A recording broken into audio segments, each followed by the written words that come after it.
membantu seseorang yang sebentar lagi mau menikah. Klien kita kali ini seorang perempuan namanya Anissa, umurnya 20 tahun. Dan 3 bulan lagi dia akan menikah sama pilihannya. Ada sesuatu yang mengganjal yang dialami sama Anissa. Apa itu?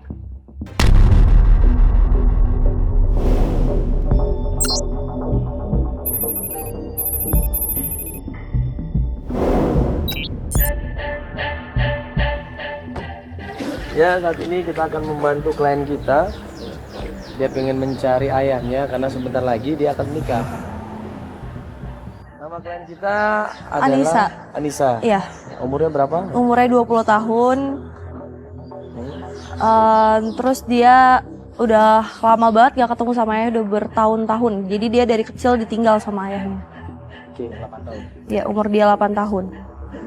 Ya. Dan saat ini dia mau menikah dan dia butuh wali nikah juga. Dia tidak hanya buat wali nikah, tapi karena dia pengen ketemu sama ayahnya.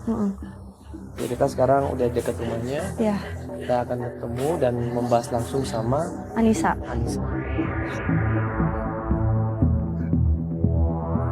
Kita akhirnya janjian sama Anissa di rumahnya. Dikasih alamatnya, gua sama Feli menuju ke sana. Nah, pas sampai rumahnya,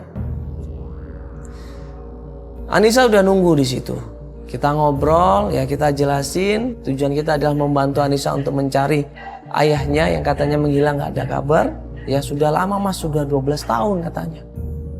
12 tahun ini bukan waktu yang sebentar loh. Kamu sih gimana sih? Sama ibu. Oh, sama ibu.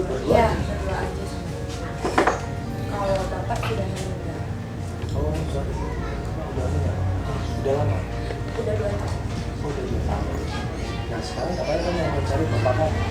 Ya, jadi gini. Nah, ternyata Anissa ini ya, pengen ketemu dengan ayah kandungnya.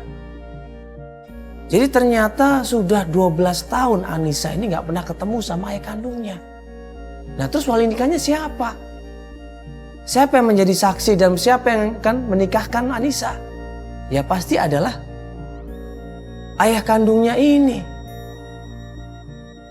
Namanya Rahman. Ayah kandung Anissa. Jadi ceritanya, sewaktu umur 8 tahun, Anissa ini orang tuanya cerai. Anissa dibesarkan sama ibunya dan ayahnya ini pergi menghilang, gak ada kabar sama sekali. Dibesarkan sama ibunya dan kemudian ibunya gak lama kemudian kurang lebih 3 bulan dia menikah lagi.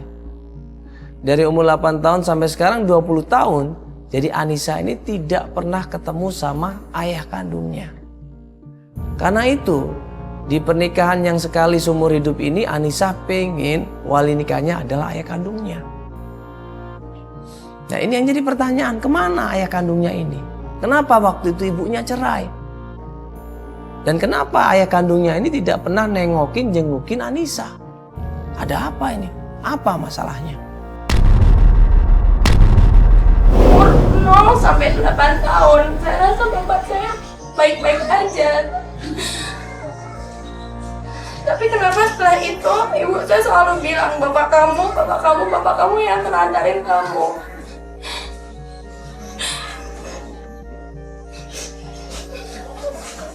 Dan sampai saat ini saya mau menikah dan saya nggak mau itu diwakili sama orang lain. Saya maunya bapak saya sendiri.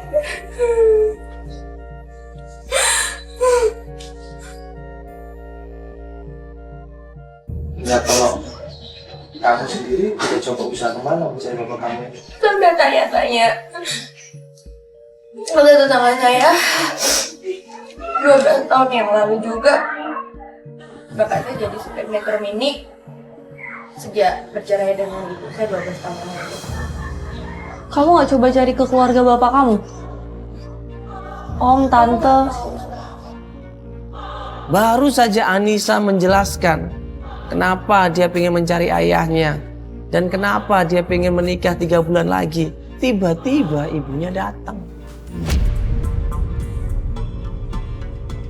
Ini teman-teman aku yang mau bantuin. Ada apa ini? Kamu mau kemana?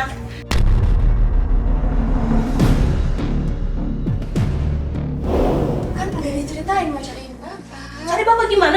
Ibu udah bilang kamu nggak boleh cari bapak kamu. Ibu ada teman-teman Anissa, ibu tahu. Mas, ada apa ya ini ya? Iya, Bu. Saya ngelarang. Mau pergi kemana? Enggak, makanya saya juga dimintain tolong sama Anissa, Bu. Jadi dia minta tolong sama kita. Kita mau datang ke sini. Ibu mereka baik, Bu. Kenalin dulu. Heran ibunya. Penasaran ibunya, ada apa ini? Merasa mungkin ibunya ini nggak dikasih tahu dan nggak diceritain sama Anissa. Dia agak nggak suka. Kenapa harus pakai kamera? Apalagi waktu Anissa bilang dia pengen mencari ayah kandungnya. Ini yang membuat ibunya nggak suka. Marah di situ ibunya. Ini masalah pribadi loh. Ini masa lalu yang udah lama banget nggak pernah diotak-atik. Tiba-tiba Anissa membukanya dan pengen tahu dan kemudian bawa kita semuanya.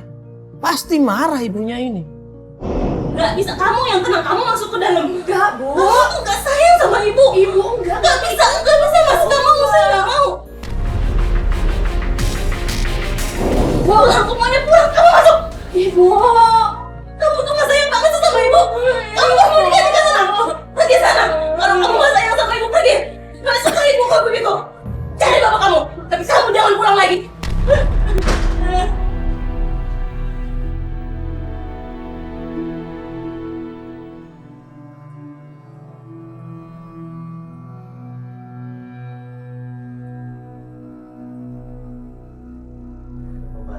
Kalaupun nggak jadi nggak apa-apa.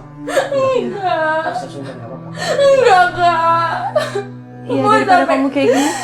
Kalau kita minta restu dari ibu pasti nggak akan boleh. Udah, kita sekarang jalan aja.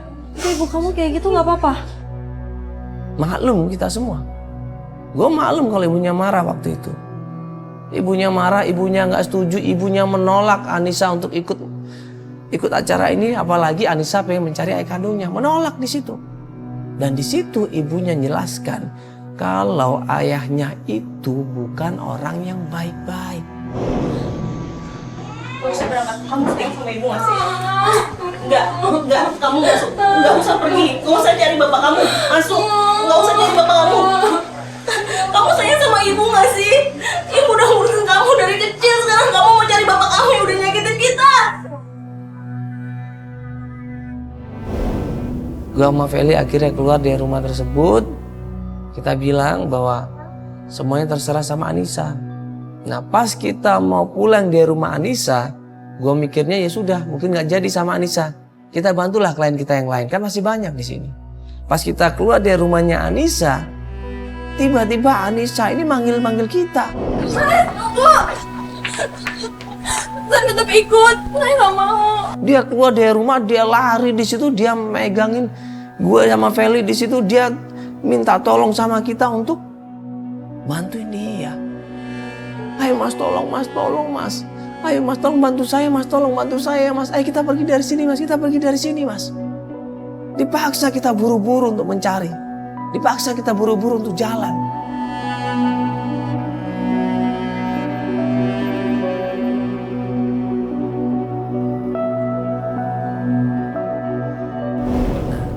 Informasi yang pertama diberikan sama Anissa, kita datang aja ke Pool Metro Mini. Dulu ayahnya Anissa itu kerja sebagai supir Metro Mini. Lama dia kerja di sana mas, sebagai supir. Ya kita coba tanya aja sama supir-supir di sana. Siapa tahu mereka masih kenal sama ayah saya. Ya namanya mencoba nggak ada salahnya kita. Akhirnya kita menuju ke Pool Metro Mini. Sampai di sana kita tanya sama beberapa orang. Dan waktu kita tunjukkan fotonya. Oh 12 tahun yang lalu. Ini fotonya Pak, fotonya. Ya benar, ya. Hah? Kenal Ya, Pak? Kenal ya? Ya. Sekarang di mana Pak? Ada nggak Pak? Nggak tahu ya, dulunya mobilnya lagi kecelakaan dulu mobilnya.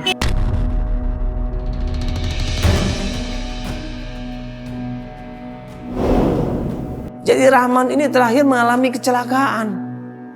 Dan seluruh penumpangnya cedera katanya. Bahkan ada yang meninggal, Mas. Nah, sejak kecelakaan itu Pak Rahman itu langsung keluar kerja di sini. Jadi nggak apa-apa, bapak saya nggak apa-apa, Ya Pak? kita nggak tahu. Coba aja tanya sama Tagor sana, dia keneknya. Dulu dia ini keneknya Pak Rahman.